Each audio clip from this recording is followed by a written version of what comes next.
कन्हैया की है ये अद्भुत कथा। भक्त के लिए जब कर दिया ऐसा अनोखा काम, अगर भक्त का प्रेम सच्चा हो तो भगवान उसके लिए नंगे पांव दौड़े आते हैं। वहीं बात जब कन्हैया की हो तो कहने की क्या, अपने भक्तों के लिए वो न जाने कितने रूप धरते हैं और कितनी ही अनगिनत लीलाएं कर चुके हैं, जिनका प्रमाण हमारे धार्मिक ग्रंथों में मिलता है। ऐसी ही एक रोचक कथा है जब कन्हैया ने अपने भक्त के लिए एक अनोखा काम किया। तो आइए जानते हैं इस बारे में विस्तार से। ऐसी है कन्हैया की यह अद्भुत कथा। पौराणिक कथा के अनुसार एक बार की बात है, किसी नगर में एक राजा ने एक मंदिर बनवाया जिसमें श्री कृष्ण की एक मूर्ति भी रखवाई, लेकिन उसकी कभी पूजा नहीं की। पूजा करने के लिए मंदिर में एक पुजारी को रखा गया। पुजारी नियमित कन्हैया जी को नहलाता और बड़ी ही श्रद्धा भाव से उनकी पूजा अर्चना करता। राजा भी रोज कान्हा जी के लिए एक फूलों की माला भेज देता था और जब वो दर्शन करने आता तो पुजारी उस माला को उतारकर राजा को पहना देता। ऐसा करते करते पुजारी की भी उम्र बीत चुकी थी। एक दिन किसी वजह से राजा नहीं आ सका तो उसने एक सेवक के हाथ मंदिर में माला पहुंचा दी और कहलवाया दिया कि आज वह मंदिर नहीं आएगा, इसलिए पुजारी उसका इंतजार ना करे। इतना कहकर सेवक चला गया। पुजारी ने हमेशा की तरह कन्हैया जी को माला पहना दी, लेकिन जब शाम हुई तो पुजारी ये सोचने लगा, माला उतारकर किसे पहनाई जाए। उसने सोचा क्यों न ये माला आज मैं ही पहन लूं। वैसे भी मेरी उम्र हो चली है, जीवन का क्या पता कब खत्म हो जाए।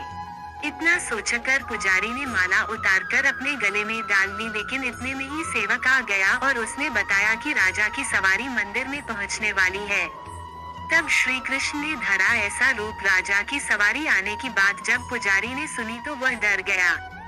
उसने सोचा कि अगर राजा ने उसे देख लिया तो वह तो मरवा ही डालेंगे। आनन फानन में पुजारी ने माला उतारकर वापस कन्हैया जी को पहना दी। जैसे ही राजा अंदर आया तो हमेशा की ही तरह पुजारी ने माला कान्हा जी के गले से उतारकर राजा को पहना दी, लेकिन माला पर लगा सफेद बाल देखकर राजा समझ गए कि पुजारी ने यह माला स्वयं ही पहनी थी। बस फिर क्या था, राजा क्रोधित हो उठे और उन्होंने गुस्से में पुजारी से पूछा कि माला पर सफेद बाल कहां से आया। तब राजा की बात सुनकर पुजारी डर गया और बोल पड़ा, ये तो कन्हैया जी का है। अब तो राजा और भी क्रोधित हो गए, क्योंकि कान्हा तो भगवान है और उनके बाल सफेद कैसे हो सकते हैं। इसलिए राजा ने फरमान सुना डाला कि कल श्रृंगार के समय राजा खुद आएंगे और देखेंगे सच में ही कान्हा जी का सफेद बाल है या पुजारी झूठ बोल रहा है। उन्होंने कहा कि अगर पुजारी ने झूठ बोला होगा तो उसे फांसी दे दी जाएगी।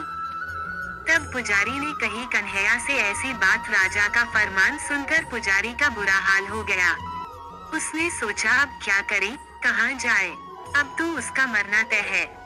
तब रोते रोते वह भगवान की शरण में पहुंचा और उनसे कहा कि हे केशव, मुझसे झूठ बोलने का अपराध तो हुआ है, लेकिन हो सके तो मुझे क्षमा कर दे और राजा से रक्षा करे। पुजारी ने कहा कि हे माधव, आपकी सेवा करते करते करते मैं वृद्ध हो चुका हूँ, अब आप मुझे माफ कर दीजिए, ऐसी गलती दोबारा नहीं होगी। यही कहते कहते पुजारी की न जाने कब आंख लग गई और उसकी आंख तब खुली जब सुबह हो चुकी थी। उधर सुबह होते ही राजा भी आ गया और कहने लगा, आज कान्हा जी का श्रृंगार वह खुद करेगा।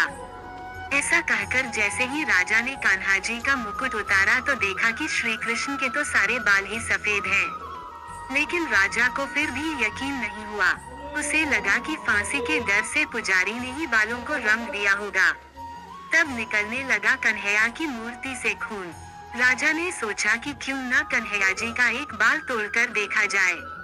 इसके बाद राजा ने कान्हा जी का एक बाल तोड़ लिया, लेकिन जैसे ही बाल टूटा कन्हैया के सिर से खून की धारा बहने लगी।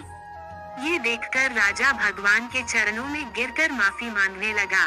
तभी श्री कृष्ण की मूर्ति से आवाज आई, हे राजन, तुमने मुझे केवल मूर्ति मात्र ही समझा, इसलिए आज से मैं तुम्हारे लिए केवल मूर्ति मात्र ही रहूंगा। लेकिन पुजारी ने सच्चे मन और पूरी श्रद्धा से मेरी भक्ति की है, इसलिए उसकी अनन्य भक्ति को देखकर मुझे अपने बाल सफेद करने पड़े। कन्हैया जी ने कहा कि भक्ति में कभी भी संशय नहीं होना चाहिए और सच्चे भक्त की लाज तो मैं कभी जाने ही नहीं देता। श्री कृष्णा कन्हैया की यह अद्भुत कहानी अच्छी लगी हो तो लाइक करें और चैनल को सब्सक्राइब करें। धन्यवाद।